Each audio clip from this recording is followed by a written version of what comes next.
Well, good evening, everybody, and welcome to our second virtual Is It Just Me event for the Royal Ottawa Hospital here in Ottawa. My name is Ian Mendes, a longtime sports reporter in this market, but today I don't want you to think of me as the guy that talks about the National Hockey League. I'm going to be talking all about mental health. And I remember we did this event last year in the month of May thinking, when we get to this event in 2021, maybe things will be quote unquote normal. But sure enough, here we are in May of 2021, and that is not the case, at least where we are in the province of Ontario. But we also know that that's not where everybody is tuning in to watch us live here on this Thursday evening. We have a wide audience from all across North America, so a big welcome to you. And what we're hoping to do in the next 60 minutes here is give you an informative, kind of fast-paced, engaging, interactive session where we give you some tools to have in your mental toolbox during these very, very uncertain times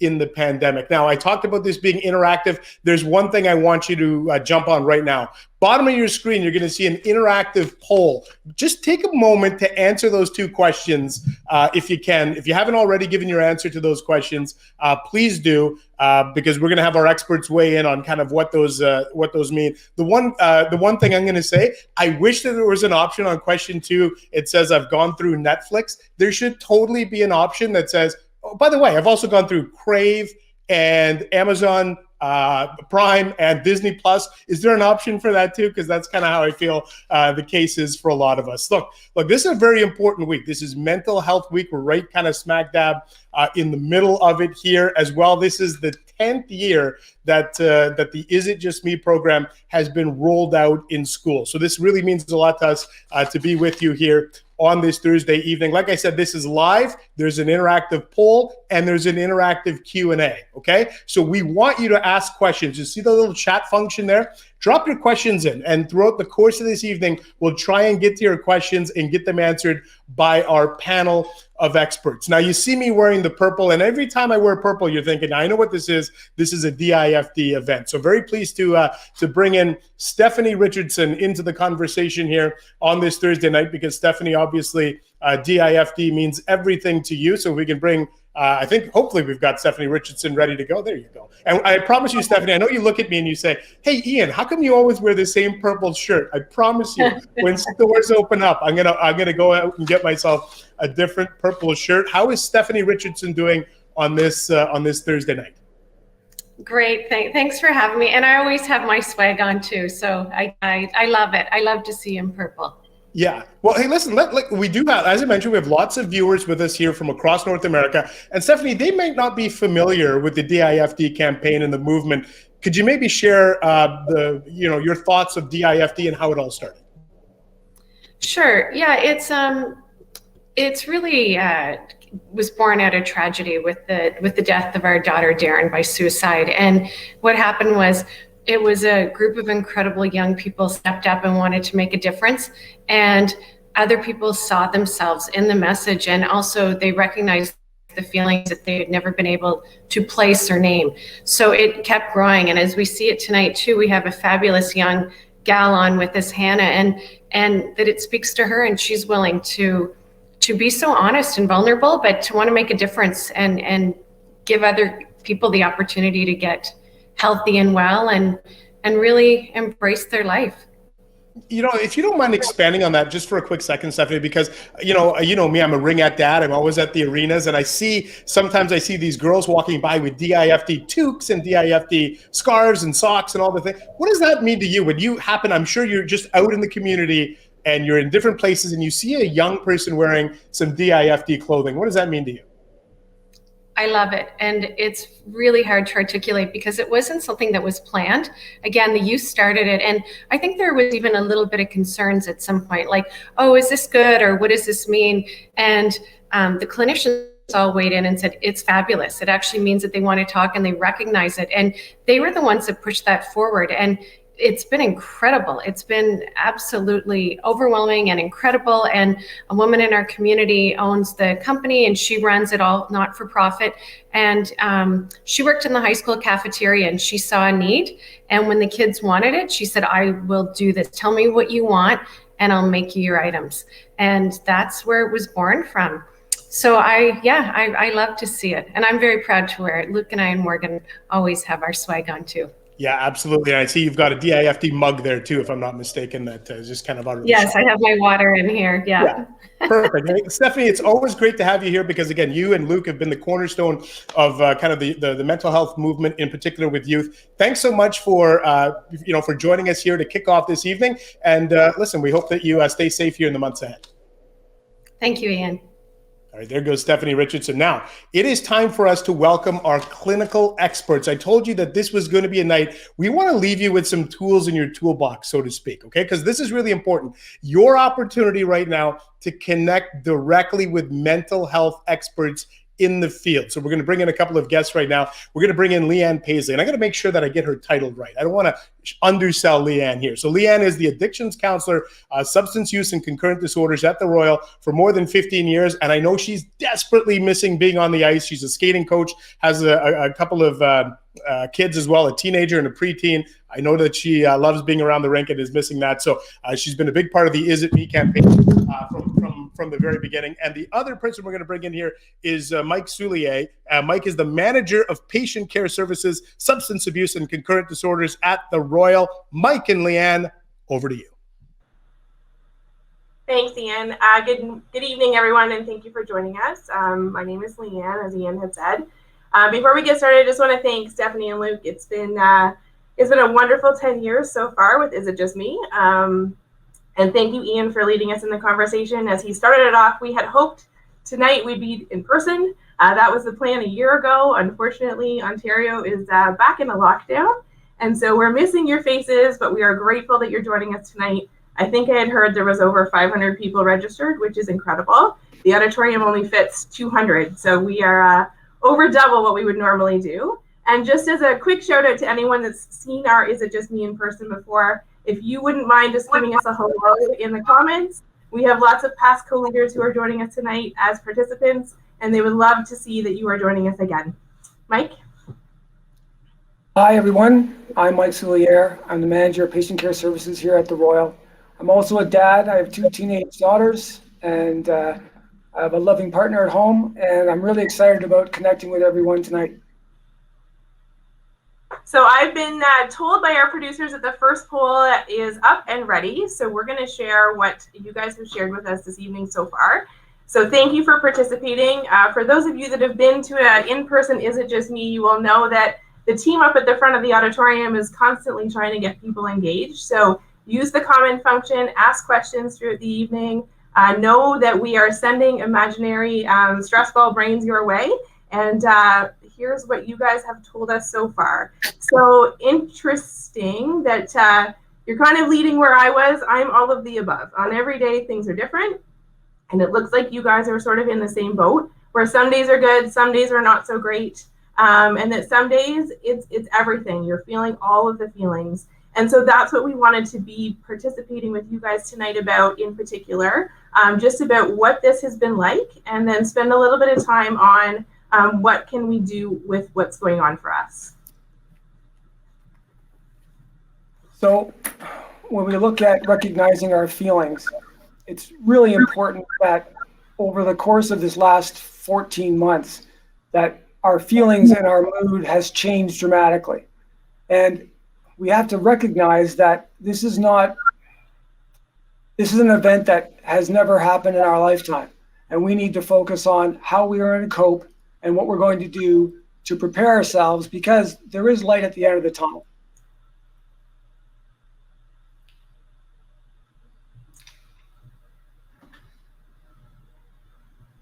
So we've recognized in just recognizing what's going on for us is that our routines are thrown out to the wind. We have learned all kinds of new terminology. We could probably write a new dictionary with the new words that have been created over the last year. All kinds of things, especially for our teens joining us tonight, about quadmesters and online learning and new variants, and how do we move from the initial discussions of social distancing to how about we change that to physical distancing.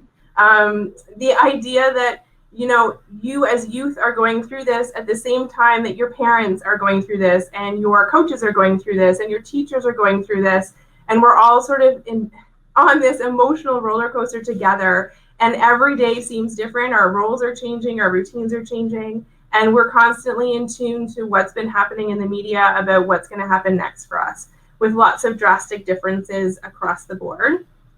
We've gained tons of feedback from the community, people just like you guys who have talked to us about the impact of the technology that we're using, how we're impacted with, one day I'm going to school and the next day I'm not.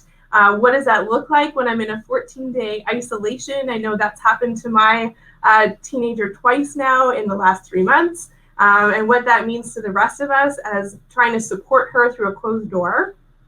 This has been hard. We see you, we hear you, we appreciate the magnitude of these challenges that you've been experiencing, and we praise you for coming forward, for telling us you're struggling, and for seeking out a community to help support you.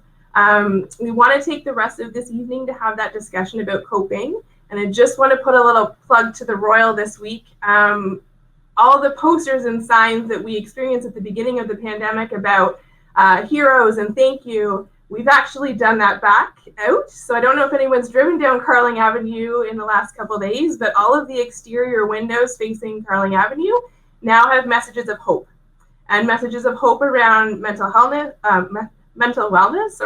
and mental health, and just showing that we're here for you and we want to support this community to get us back to being able to see each other in person.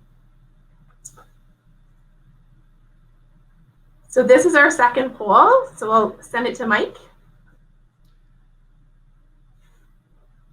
So this is, again, when you look at the numbers of what people are saying, I think it's really important that I'm trying to get outside every day. I think the value of nature and having everyone experience the sights and sounds that essentially help regulate our mood in our brain so that we actually are in a more common frame. It's really important that when we look at different situations, so connecting with your friends and trying to organize that online. I know many young people are missing the physical connection where they can see reactions and in real time. These things are really important. Finish Netflix. I think my daughters are rewatching shows that they watched before because they know what has happened and they seek some comfort in watching it again and enjoying those memories of when they watched it originally when they were a couple of years younger. So I think some of the coping that we're experiencing right now that is going to help would be that we seek those experiences that were comforting for us in the past and to try to recreate some of those experiences.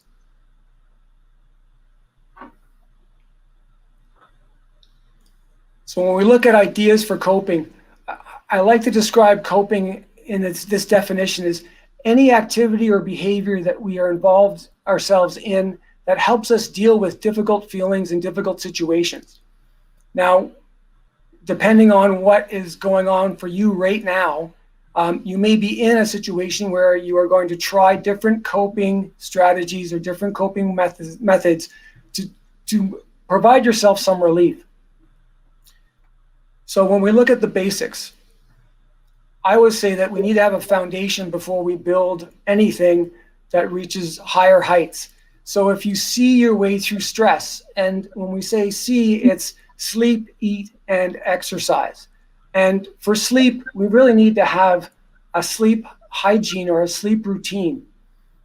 When you plan to go to sleep, you need to prepare your mind and your body for that. So you go through a similar routine each night that you're ready to go to sleep. Other basics, we talk about eating. Balanced nutrition is so important. I know that in stressful times, I crave chocolate and I crave salt and vinegar potato chips. Now, you may crave other things. As long as we balance our nutritional needs, then we will be able to have those moments where, okay, we're going to have a cheat day and we're going to have a burger and fries and I'm going to have, some chocolate afterwards. As long as we balance nutrition, it's going to be a really important factor. And we talk about exercise. You don't have to be a competitive athlete. Just walking briskly is going to help you just recenter, and our bodies are made to move. And that's a really important factor. Over to you, Leanne. So we also wanted to bring up sort of what coping is not. And Ian talked earlier about finishing Disney Plus and finishing Crave. And I can tell you at the beginning of the pandemic, there was lots of that going on. There's still lots of that going on, and the rewatching of different shows. And I can appreciate that some of that is, I now know what's going to happen, and I have a little bit of control, and I know what to expect. And so it also creates some challenges in how we're coping. So if those messages are coming up on, hey, are you still there? Are you still watching? Which I can tell you has happened in my world in Netflix marathons. Maybe that's a sign to get up and walk around. Maybe that's a sign to get up and grab a snack, grab some water. We've had lots of conversations amongst our team even that during such busy clinical times, we make a point of messaging each other because we're all in separate rooms saying, hey, I'm going for water. Does anyone want to just get 20 steps in to grab water before we come back to our technology and keep going? So those little alerts on technology are super helpful as just simple reminders of maybe it's time to get up and get moving. Maybe it's time to do something different. I know there's hacks. I know that means, oh, I'll just switch to a game that's not Netflix. But even switching out of one thing to another is good. And being mindful. My phone sends me messages every week. Your usage is up this amount, or your usage is down this amount. And I used to ignore it. I used to just say, yeah, it is what it is. But I've started to pay a little more attention to what that is, because that means that I'm either doing okay or I'm starting to struggle. And I need to sort of tap into what technology is telling me about taking a break. It's also being cautious that you're not lying in bed all day. I've had lots of conversations with friends of mine who are parents, or the parents of my skaters and my skaters themselves, about we're spending way more time sitting. We're spending way more time lying in bed. We're spending way more time lying on the couch, not getting up and getting moving. And if our body needs movement to be functioning, we need to figure out ways to sort of settle that in. It's also about taking a break. Mike and I have this conversation all the time. I'm a worker. I like to be doing as much as I possibly can, but I also need to take a break. I need to recharge. I need to shift gears. I need to do something different. We need to be able to leave school at school. So close the laptop at the end of your school day. Take a break from that before you go back to doing homework or assignments. And really sort of what recharging might mean for you, and refilling your cup, so to say. Routine has probably been the biggest challenge in what I hear from parents and clients and youth who call me and reach out for support, because the routine has changed probably 100 times or more since we first heard the terminology of pandemic and lockdown. And it can happen on a dime. And so we've gotten used to this word pivot. We pivot really quickly. We change what's going on. But we sometimes lose sight of what that routine is, of getting up, having a shower, getting out of your pajamas, having breakfast. It's not just rolling over and joining class and then rolling back over at the end of the night when you're done watching Netflix. It's really getting up and getting back to a routine, adding exercise, taking a break, going outside. All of these different things that were part of your day-to-day routine before, when you were having to get up to go to school or go to work, that seem like a very distant past for us lately. And sort of what does that look like? So even if it's putting on clean pajama pants, at least you're changing into something different and getting refreshed for the day. Before I send it back to Ian, I just wanted to, I've been watching some of the past conversations at the Royal. I was reminded of the virtual Is It Just Me from a year ago, but also Dr. Beck's talk this winter, and Ian's conversations last week for dads. And just, there seems to be a running theme of what I hear from Stephanie and what I hear from our guest speakers about showing these help-seeking behaviors as being okay. So part of the coping can be, today I'm not doing okay. And you know what? That's excellent. Put it out there to the world. I'm not doing okay. And maybe today I need to cushion things a little bit differently, or maybe today I need to talk about, I need to take a mental health break here. And just that idea of, physical health is super important, and we've had that ingrained in our curriculum for a really long time. And over the last 10 years, we've been working really hard at having mental health be part of the curriculum as well, and putting as much emphasis on that as we are on our physical health, so that they are seemingly equal. A lot of things we do for our physical health will also help our mental health. Mike and I'll be back for question and answer, so make sure you put them in the comments, and back to you, Ian. Terrific stuff. All right, Mike and Leanne, yeah, they'll be back later on. So get those questions. It's great. I see the questions are starting to come into the chat box.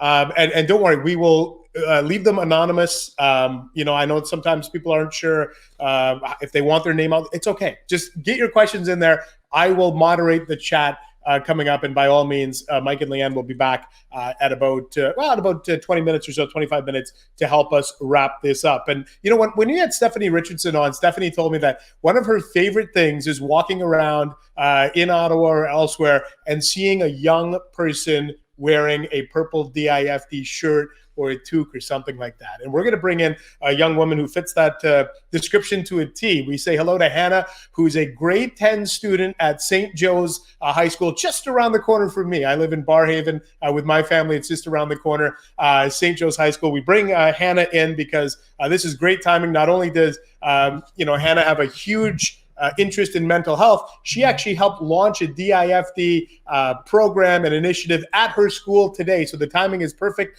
Hannah, thanks for doing this. And maybe you can tell the audience a little bit about your DIFD event and how it went today. Yeah, it was great. We actually had an interview also with CFL player Brad Snopley. I got really good feedback from teachers and students. They seemed to really like it. And it was just overall such a great day and event. Yeah, and hey, maybe you could tell us a little bit too. Like, I think the seed for this idea was planted in grade 9. Like, why was this important for you? So last year, high school kind of shapes you for who you're going to become, and the courses were so different from grade 8. Personally, I struggle with math, and that kind of got to me. But after I kind of got a hold on, I can do this. I decided, like, I struggled with this. Maybe I need to also help other people who are struggling. It might not be as big as or as little as how I struggled, but, it's good to know that someone's there for them.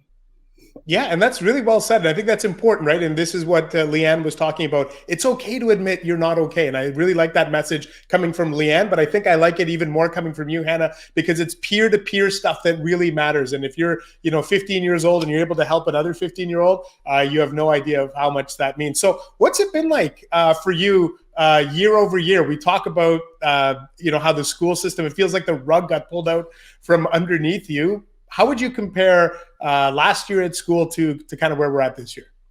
I mean, kind of already, like I said, it kind of shapes you. So, being at school for the first semester, it was great. I met a lot of new people, got to learn, this is what the next 4 years are going to be like. But when we did get shut down, it kind of sucked, and it was hard online at first. But I think now I'm even in a better space from being online. Okay, so now we know that obviously the school system has been impacted, but Hannah, for a lot of young athletes like yourself, the sports world has been impacted. What was your hockey season like? You played AA hockey, if I'm not mistaken, yeah, here in Nepean. So obviously you play very high level competitive hockey. So how difficult was that, and what did your hockey season look like here in the last 6 months? Yeah, I think the hardest part was for the longest time we weren't able to practice as a team. So we would have to separate into 2 separate groups and, practice 1 hour and then another group go on after. And we also couldn't play regular 5-on-5 games. So we started off by playing 4-on-4, and that was really hard because also we couldn't drop pucks, refs, we kind of played like a shinny game. It was so different. Just adapting to that was really different. And even our workouts, team workouts, I think is like a really big thing for bonding, and we weren't able to do that this year. So I feel like bonding, it was still there, but, it wasn't as strong as other years. Yeah, and I think that's one of the things we're all keeping our fingers crossed that maybe down in September, October, young athletes can get back to playing the sports that they love in the way that they're used to playing those sports. Final question for you, Hannah. It's the classic. Here comes the annoying question from the adult with, what are you going to do with your life? But hey, do you have some goals? Like, what are some of the things that Hannah wants to achieve in the next few years? Yeah, I really hope to be able to play Division I hockey somewhere in the U.S. And as for DIFD, I really hope to be able to keep spreading awareness and, be able to help people.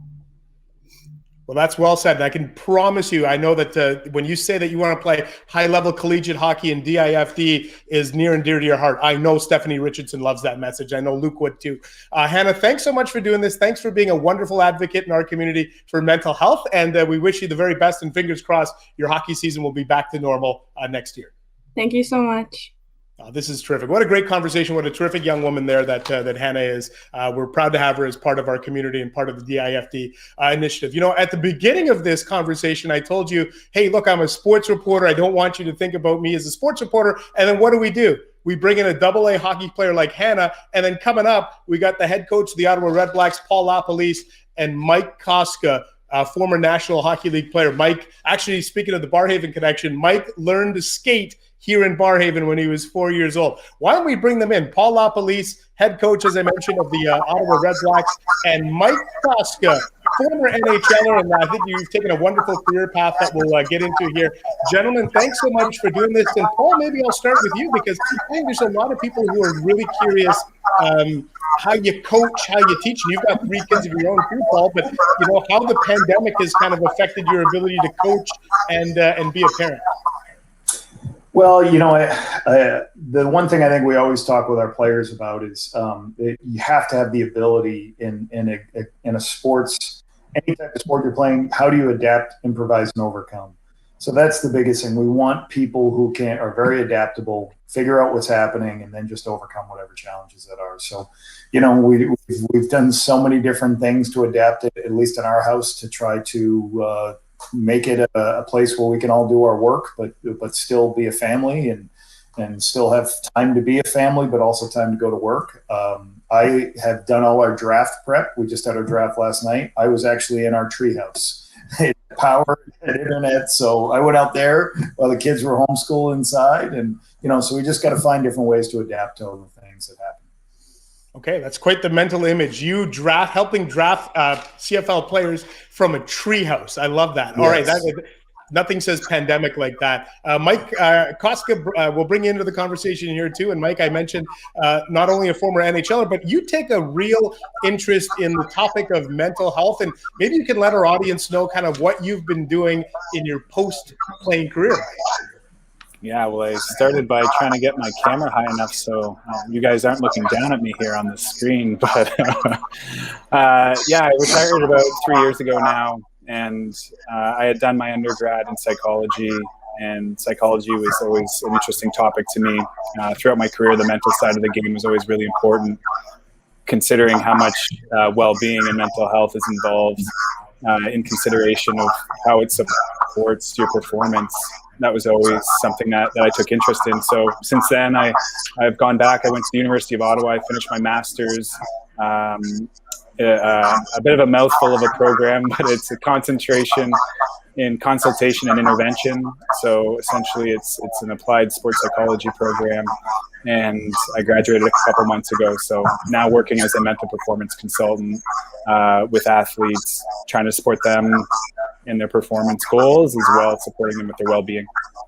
I think, Paul, one of the things we talked about leading into this, Paul, is the idea of preparation. And we heard Leanne talk about routine. Routines are really hard to establish during times like this. Can you talk a little bit about your coaching philosophy, Paul, and the importance of establishing a routine and an importance of creating the groundwork so there's some consistency in your athletes' lives? Yeah, sure. I think what's hard about sports is when you're in a position where you have a game every night, as Mike would know, like when you win, everything's great. When you lose, you're the worst team in the world. So, and not a lot of people are consistent. And what I mean by that, the fans aren't consistent. Some of your coworkers aren't consistent. So the thing we always tried to do, or our staff has tried to do, is be as consistent as we can with our football players or the kids you're teaching in school, because everybody has a different day. So we feel like we are going to be the most consistent people in your career, your life, whatever. So that can be a comfort to those players. And, you know, the quote we always talk about is consistency breeds execution. If you do things consistently, you'll start executing better. And once you start executing, execution breeds success. That's what we're trying to always do. Whether it's we've won a game by 30 or lost a game by 30, we try to keep our processes of, you know, analyzing what we did great and bad consistent as possible. And we want to be the most consistent people in their lives, right? Because we know, you know, it's a difficult time in pro sports when you're losing, and it's sometimes, you know, everybody says you're great when you're winning. So we try to be as consistent as we can, and I think that gets the most out of people. Yeah, and you know, Mike, I'll bring this back to you because I think a lot of people look at professional athletes, Mike, and people that made the National Hockey League like you, and they think, well, Mike Kostka probably never had nerves. He never had anxiety. Can you talk a little bit about your pregame routine and the feeling of jitters and whether it was maybe missing the bus to the game or missing practice or being late? Like, there's a lot of anxiety that I think comes with being a professional athlete that sometimes we don't quite realize or grasp as fans and spectators. Yeah, as I hear you say that, I chuckle because I think I put on a good front, but I was always a hot mess on the inside, just trying to keep everything together. You know, being a player that was always kind of on the cusp of being in the NHL or being in the minors on any given night, you know, I honestly felt that I was either going to be promoted or demoted, and it's a tough place to exist in, and it's a reality for a lot of professional players. And even if you're at the highest end, you know, there's a lot of performance pressures that end up with performance anxiety and whatnot. So yeah, I think there's a lot that goes on behind the scenes. It's easy as a fan to look in and just want your team to win all the time. But at the end of the day, we're all humans and we all experience life just like everyone else. You know, and I think it's really interesting that you mentioned that. And I want to come back to that in a second because I know you've talked a little bit about journaling and you know, meditation, and you know, I'd like to get back to that in a second. But I do want to point out that if anybody has questions, look, my job is I talk to athletes and coaches all the time, so I get the privilege of talking to people like Paul Lapolice and Mike Kostka all the time. But this isn't something that you in the audience get the opportunity to do. So if you have any questions for Mike Kostka or Paul Lapolice, maybe you've got a question about preparing.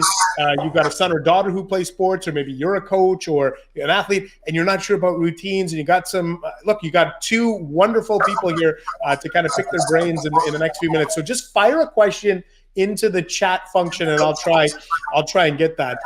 Yeah, Mike, but if you don't mind, actually, Mike, just expanding on the idea that I just brought up, because you talked about meditation and journaling. And again, I don't think that a lot of people think of professional athletes and think that they've got that sort of Zen mentality, or that you know, the ability to meditate and take a moment of positivity. Can you talk a little bit about the importance of journaling and meditation in your journey to kind of finding some inner peace? Yeah, for sure. I think at the end of the day, it comes down to trying to manage your emotions. You know, our emotions drive so much of our behaviors and our thought patterns. And for a long time, I was just on autopilot. You know, you're just kind of going with it. And with the career of ups and downs that I had to seek out ways to be able to manage those things. One of the things that I came across is meditation. I know that term is still being introduced to the Western world a little bit more. And to me, it was a brand new thing. But the way I look at it, it's a way to train your focus. You get a little bit more control over your mind. As we know, when we get in stressful environments, I think everyone's experienced it throughout the pandemic in their own ways, where the hamster starts running the wheel and you don't feel like you have an off switch for it. And so for me, meditation is a place that I can turn to where at least I know, you know, I can anchor myself in my breath or a mantra or something. And this is something I use to get mentally prepared before games as well.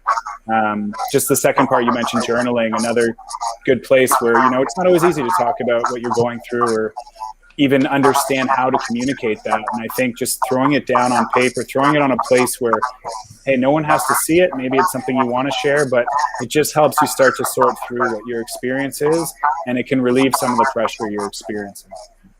Yeah, and that's great. And thanks for sharing. I think, again, Mike, I think when athletes are willing to talk about doing things that are maybe perceived as being outside of the box or a little bit different, I think that's fantastic. Paul, something you mentioned the other day to me that I think is really worth discussing, the idea that ego is actually good. Because sometimes you would think that's counterintuitive. People say, oh, that guy's got an ego, or that girl's got an ego. But I want you to talk a little bit about having a healthy ego, healthy mindset, and having some confidence in yourself, Paul. The first thing we try to talk to players, or when I'll talk to our players as a unit, I try to tell them, you need to raise your expectations of what you can do. And I always tell them, my expectations are sky high for you. So your expectations should never be lower than what I have for you. And part of that process is in pro sports, you have to, in any sport really, you have to have the ability to believe in yourself and what you're doing. So, that comes from your preparation, all the things you do, but it's really come down to a point where, I believe in myself. Ego is good because it's hard when you got 30,000 people kind of telling you should do this, screaming at you in a football game. You got to go back to what you know and what you've learned and everything, and trust yourself. So that's kind of the message for the coaches on here, to make sure you make sure that your players understand that you believe in them and that they are going to be successful, right? If you do your process right, and we always talk about process orientated, if you do your processes right, the end result will take care of itself. So yeah, you got to have an ego. You got to say, I'm the best at this. We're going to go get this done. We're going to make the plays to win the football game. Now, you can't be arrogant, because arrogant means you don't prepare. Arrogant means you feel like I don't have to work hard, but you have to have confidence. And that's what we're always trying to make sure, that our players understand we have confidence in them, that we have trust in them, but also, we have confidence and trust in what we're doing. And again, we've got some questions coming in for Mike Kostka, Paul Lapolice. By all means, fire them into the chat section here. We'll get to those in a second. Mike, I got a question for you, because you talked about you've gone back to school, kind of doing the psych degree. Where did Mike Kostka have more nerves or maybe a sleepless night? Before an NHL game or before an exam at the university level? I would say, honestly, by the time I made it to the NHL when I was 27, there wasn't too much left to be nervous about, because I had gone through so much of it. Going back to school, doing my master's, I still remember trying to write my first paper last fall, and my wife can attest to this. I was a wreck. I was pulling my hair out. I was so far out of my comfort zone that I honestly wasn't able to finish it on time and had to ask for an extension. So I think it just speaks to where we're at when we're in our comfort zones. Think of COVID right now and how much it's affected us, pull us out of our routines, and how much discomfort we've all experienced. And I think it's something we have to give ourselves a little bit of compassion with, to recognize that we're living in unprecedented times, and that's okay. We're going to get through all this together as well as we can. But feeling those feelings of nervousness and not being comfortable, I think those are things that can be embraced rather than push away from them, regardless of how uncomfortable they can be. Here's a question for Paul too, because you kind of touched on this, Paul, the idea of preparation. Okay, preparation is key. So a lot of people would look at a professional football coach and think, boy, oh boy, come game time, in the CFL it would be 3rd and 2, or what the situation. Boy, Paul Lapolice must be full of nerves calling the plays. But maybe you could walk our audience through how the preparation works and how play calling is actually done well in advance. Now, I don't know if you do it from a treehouse, but you do some prep work before the games. Yeah, you always get that question. You must be, obviously there's nerves throughout the course of the game, but sometimes, like, how do you make that call, or how do you make the decision? Again, if it comes down to preparation for you to be successful, for you to be confident. And everybody sees the charts that the coaches have and all the different calls on it and everything. And we have that chart, and we go through what we want to call in certain situations, so you don't have that anxiety during the course of the game. So you try to map out every situation if it's first and goal from the 3-yard line, this is the call, and we have it written out. If it's now second and goal from the 2, what are we calling? And you know, like we have a call sheet that I've used for years there's one call that has been a lot of touchdowns over my career. You know, it's right at a box and I know it's game on the line. This is going to be the football. You know, second and goal from the 8-yard line. What is the play? And the interesting thing is the nervousness for me is 2 days before when I'm trying to write what's on that call sheet. So that's the day that I've got my door shut. I usually have some music playing. I got a candle going, and I'm just trying to figure out, like, what is this the right call? Is that the right call? I try to call all that in a closed environment by myself, right? That way I'm not nervous when it comes to game. I just call the plays. So I'm really nervous in my office by myself, right? And then we certainly go over it with the quarterbacks the next day to see what they want for changes, because I want them comfortable. I want them to know what's going on, so they're in a comfort level. And I believe the preparation gets rid of a lot of that anxiety. I'll tell you what, we're going to wrap up this conversation. Like I said, we'll dip into the chat box here. We got some questions for the two of you. We'll start with this one from Mike. Hey, Mike, this one comes in from Jamie. What kind of coaching style motivated Mike Kostka the most? Because look, as you know, Mike, and I'm sure Paul knows too, there's a wide range of coaches and different philosophies and disciplinarians and easygoing coaches and, you know, all in between. So what coaches resonated the most with Mike Kostka? Yeah, I think probably echo what Paul was saying. Coaches that somehow can communicate with you that they believe in you. You know, I think throughout my career, as I explained, I was always fighting right on the cusp of making it to the NHL, and you don't always feel like there's many people in your corner. So having that little bit of belief come from the top, it made all the difference in the world. And there's a few coaches that stood out that were able to do that. And I would say, yeah, again, just to echo what Paul said, telling your players, communicating in some way that you trust in them, you believe in them, that was a style that was really effective for me. Question here, and thanks for that answer, Mike. Question here for Paul. This one comes in from Lee. Lee wants to know, hey, Paul, is mental health talked about regularly inside a CFL locker room? You know, I guess the thing I would say is probably not enough. You know, and again, it depends on each place's building and culture. You know, I think the first thing you're always trying to do is football, like Mike talked about, you know, hockey, football, pro sports is a change business. So you're always trying to educate your players. It's okay. You know, you got to be comfortable in a change business and a change environment. And it's, you know, understand that, you know, you might have opportunities to be on the practice squad one week and then up to the next to be on the roster one week.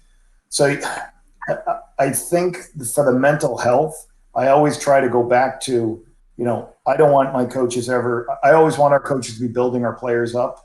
Right. And like Mike said, and talking about what their strengths are. Right. And, you know, I always want us to be attacking problems, not people.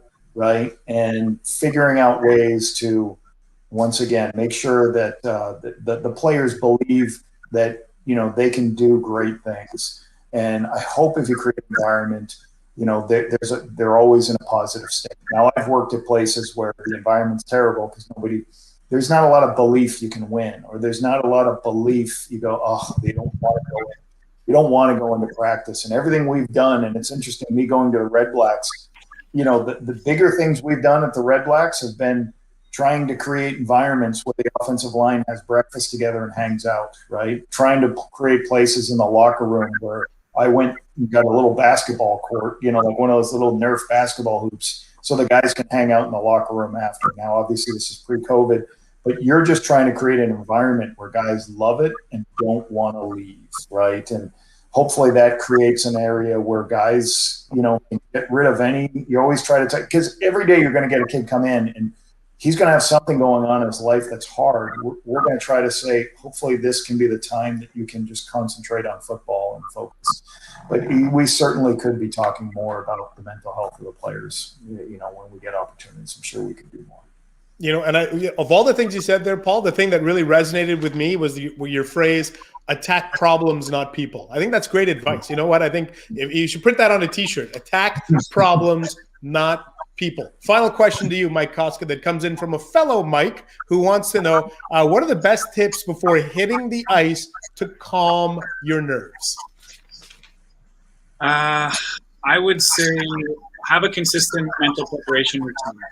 You know, one thing that I work with a lot of my athletes on now is pick 3 things that you know going into a game that you want to deliver on any given night, regardless of how the game is going to go. Focus on those 3 things. Take some deep breaths and get out there. I do a lot of breathing regulation with my athletes as well. I think it can be really powerful. When the mind starts racing, anchor yourself in your breath. 4 seconds in, 4 seconds out, it can be really helpful. Well, listen, this is terrific. Guys, we've got some great feedback from people. Jim says, Mike and Paul, thanks so much for taking the time tonight. Great concept here that you guys have talked about, consistency and preparation. I think the message that both of you had certainly landed with our audience.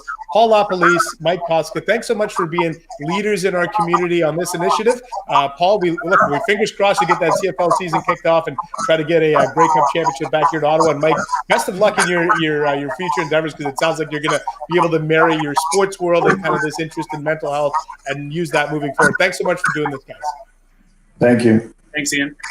There they go. Mike Kostka and Paul Lapolice, we appreciate their time. And speaking of time, we're running out of it. We're getting close to 8 o'clock Eastern time here. Like I told you, we're live. And we're going to bring Mike and Leanne back into the fold here and kind of wrap up with a live Q&A. And then you guys and girls that have been watching here on this Thursday evening have been just terrific with the questions that you've got coming into the chat box. So I'm going to bring Mike and Leanne back in here if we can possibly get them back into the fold. And we'll start to take in some of the questions. But I got one question for Mike before we start, because Mike, you know, you did say that you eat salt and vinegar chips, but you were very generic about the chocolate. And my mind is like, what's the chocolate? Is it Twix? Is it Kit Kat? Is it Lindt? What is the chocolate of choice for you, Mike? Yeah, and I would say all the above that you just mentioned. It's interesting. I don't drink coffee, but Coffee Crisp is one of my favorite chocolate bars. I'm into dark chocolate now, so anything 75% or higher, that's the kind of chocolate that I like. But if someone has chocolate, I am not fussy. I will taste and accept any gift of chocolate. That's well said. You know, I've been trying to eat those keto chocolates that, you know, they're lower in sugar, but just give you the chocolate fix. That's what I'm going. What about you, Leanne? Do you have what's your go-to coping comfort food? It's chocolate, and I feel like it's a program situation that Mike and I have going on. Pre-pandemic, we actually had like a coping cupboard in one of our clinics that had little pre-wrapped chocolates. If anyone was needing a moment, they would just know where to come and grab it and then be on our way. Actually, our director will travel with chocolate as well. So I feel like it's a learned coping of chocolate, but we all sort of share that right now here. I like it. It's not a junk food drawer. It's a coping cupboard. Yes. Big difference. I like it. Okay, so let's get to the questions here to wrap it up. We've got some wonderful questions. Look, I'm going to just omit names just so people feel comfortable submitting questions. So we'll start with this one.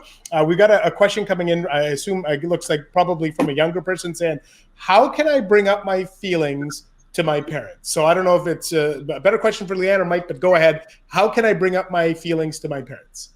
Yeah, I can take that one. So this one's a hard one. So as a parent, and also I was a young person, let's remember, everybody on this call tonight was also young at one point in time. I think it's gotten easier, and I think it's gotten a bit easier because it's talked about it more.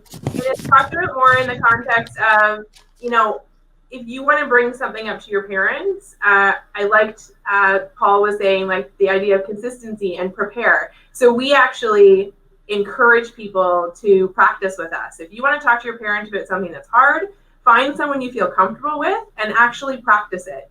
And also sort of try to find a good time, right? So if your family is creating these routines during the pandemic and dinner time and everybody's technology is away and you're all sitting at the table and you're asked, like, how was your day?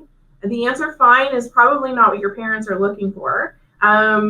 That's the standard comment, or it was fine, it was okay. But hey, if you're having a rough day, say it. Because most parents are probably recognizing right now that your kids are not doing that great because their behaviors are showing that.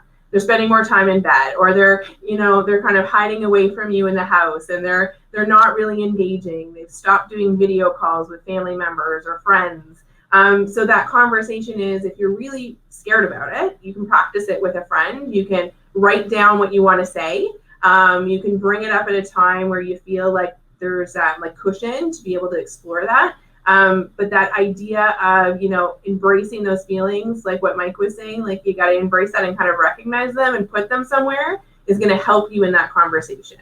The other piece of that is if what's going on for you is a risk situation and we're worried about your safety and your overall health, then wake your parents up, interrupt whatever they're doing, interrupt your friends, interrupt your family members, your support people, and reach out in that moment. Don't wait.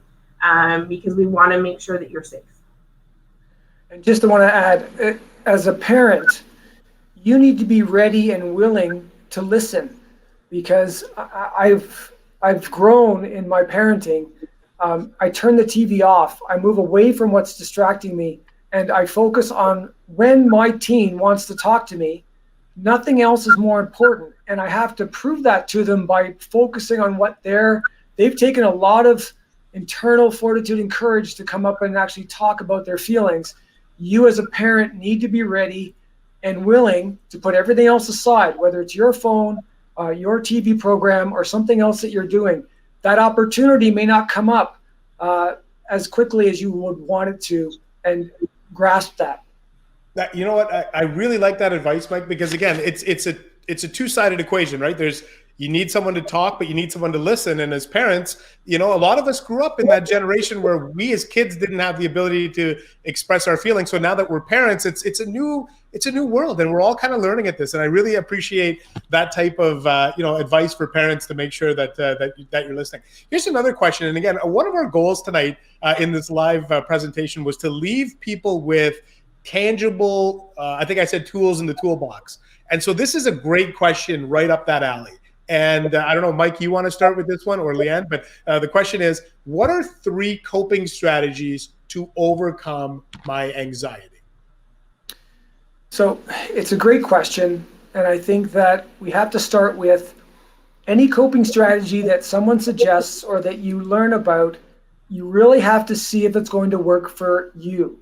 Because I can say for me, reading a book, especially a mystery, totally calms me because I focus on the information I'm reading, and that can help with my anxiety. It may not help, and it may be the opposite for someone else. So reading something may make their thoughts race, and they may not be as comfortable in that moment, but they may try something else. So we here at the Royal may have someone hold a small piece of ice in the palm of their hand, and they focus all of their attention on the feeling of the ice melting, that sensory, and then that may refocus them and allow them to reduce some of those anxiety feelings and can cope better. But someone else may feel like that is totally a trigger that makes them feel even more anxious. So the best 3 ways that you can cope with anxiety are ways that you have explored, that you have tried, and that you are finding are giving you some relief. I don't know if you have anything to add to that, Leanne, or would you like me to move on? It sort of takes practice, and I know that that's not what people always want to hear from us, because a lot of people who are struggling with anxiety want it to go away now. We want it fixed now. And even as we were going through this tonight, like I could feel my voice sort of going and my breathing was getting short. My Fitbit is probably telling me that I'm running a marathon. I'm sitting in a chair, right? And so even, what strategies I've been using tonight are probably different than the strategies I'm going to use tomorrow, depending on the situation. And so it really is trial and error. You really do need to kind of come up with, your phrase of a toolkit. I need to come up with, 10 things that I know that I've practiced, that I know I can easily grab hold of and trial in that moment. And then if that's not working, sort of switch to another. Or, you know, as the coaches of our athletes were talking about tonight, like there's pre-game things, right? So if I know it's an exam, or I know it's an assignment, or I know, you know, it's about talking to my parents, I know that these are the things I need to do before that because they've worked for me and I've practiced them, and that's going to help versus, you know, trying things first time ever and hoping that they're going to work fully for you. You know, I'm going to kind of amalgamate a couple of questions here because there's a theme here about sleeping, and you touched on, both of you kind of touched on this earlier about creating a routine, and we got questions coming in here about how do you develop a good sleeping schedule, and another one, how do we give sleep advice to our youth? And I think, you know what, as a parent, when we have newborns, what's the one thing we do? It's routines, right? It's like 7 o'clock, they're gone to bed. But then something happens when they get into like elementary or certainly middle and high school, where the routine sort of evaporates. And I guess the question would be, how do you maintain a sleep schedule? We were so rigid when they were infants, and then we sort of let it go. How do we create one as adults and create optimal sleep environment for our youth? So it's one of the biggest questions that we get. How do I, and I'm not tired, so I don't want to go to bed at this certain time. And for our adolescents, and especially as a parent, once they were old enough to go to bed on their own, we used to let them go to bed on their own, and we would then take that time for ourselves. I think for young, you know, 12, 13, 14, if we were able to have their screens turned off at least a half an hour before the time that they actually want to go and get more comfortable and prepare for sleep, because that's a key component, that it takes between 11 to 28 minutes for your brain to stop processing all of the information on that screen. So if you ask them to turn off their screen at 9 o'clock and you want them to fall asleep at 9:30, that can work. But if you want them to, the expectation is you're going to go to bed and go to sleep at 9, but you just turned off your screen at 8:55, that's going to take a long time. And for some young people that say, okay, I'm feeling tired, but I can't go right to sleep, and then when I can't go to sleep, I feel more anxious, that's going to impede them. So look at all the things you do before bed. You change your clothes. So that's the first key component. So you're changing your clothes, so you're preparing your mind and your body to get ready for bed. Then you're going to brush your teeth. And I know I probably haven't seen my daughters brush their teeth at night because I'm long in bed and asleep. But they know that that's part of their routine, and they'll do that. And then each one of those actions creates that in your mind, okay, I'm going to bed. Now, for some situations, people say don't read in bed, or don't have a TV in your room, and don't have all of these components that are distracting. What works for some may not work for others, as we said before. Terrific. A couple of other ones here. We got a text into the chat here. What does it mean when you just simply can't be motivated to eat or drink or really not want to do anything these days, and all you want to do is just be emotional? So that's a text that's come in. And I think that's a common feeling, right? For a lot of people, they've lost a lot of motivation, and it might be pandemic related and it might not be. But how would you answer that question from this person? Yeah, so I think the conversation about motivation is interesting, especially when we talk about youth mental health, because mental health in general, that's one of the things that we ask questions about. Like, are you motivated to be engaging in things that you were doing before? When you add the pandemic into that conversation, well, that's hard to know, because the things you were doing before, you likely are not permitted to do now. So, I mean, we have lots of conversations with people about, is it a day, or is this happening for a month? If it's a day and you need a day to just disconnect and just, lounge and truly disconnect, then hey, maybe that is a sign that you're doing something positive for your mental health. The challenge is, if that day becomes weeks, becomes months, then we're having a bigger conversation about, is this a mood-related challenge? And when can we get you to see your family doctor? And, when can we get you some supports and some conversations to rebuild structure into your day? We all have those days, right? Where we physically and emotionally just go, I'm done, I'm tapped out, I need to take a break, I need to, put my comfies on, and I need to curl up with a blanket, and I just want to do nothing. But it's how many days is that going to be? Is that enough that the next day you feel refreshed, you feel ready to go? Great. If it's not, it's a bigger conversation. And those are those, links to seeking out counselors and supports and talking to the people in your school that have access to those services and getting connected. As we pretty much hit 8 o'clock Eastern time here, I know we're pretty much out of time. Last question I want to ask you, and it's an open-ended question, but again, this I think is really important to the people watching. If anybody out there, Mike and Leanne, is feeling like they're reaching that sort of that point, that tipping point, what's the advice to give them? Where should they seek help, and how can they reach out? So there are many community resources. A trusted adult, whether it be your parent or a teacher, reach out for help, because there are people that want and care about you and will listen. Kids Help Phone, any resource where you can essentially connect and talk, because there are people here that are waiting to talk to you and listen to what you need to say. Terrific. You know what? We'll have to leave it there. Like I said, we've just passed 8 o'clock Eastern time on this Thursday meeting. We've gone exactly 1 hour. Mike and Leanne, thank you so much for taking a few minutes, not only in this Q&A session, but your earlier slideshow and kind of answering those or kind of analyzing those polls. Really appreciate your time and your insight and your expertise this evening.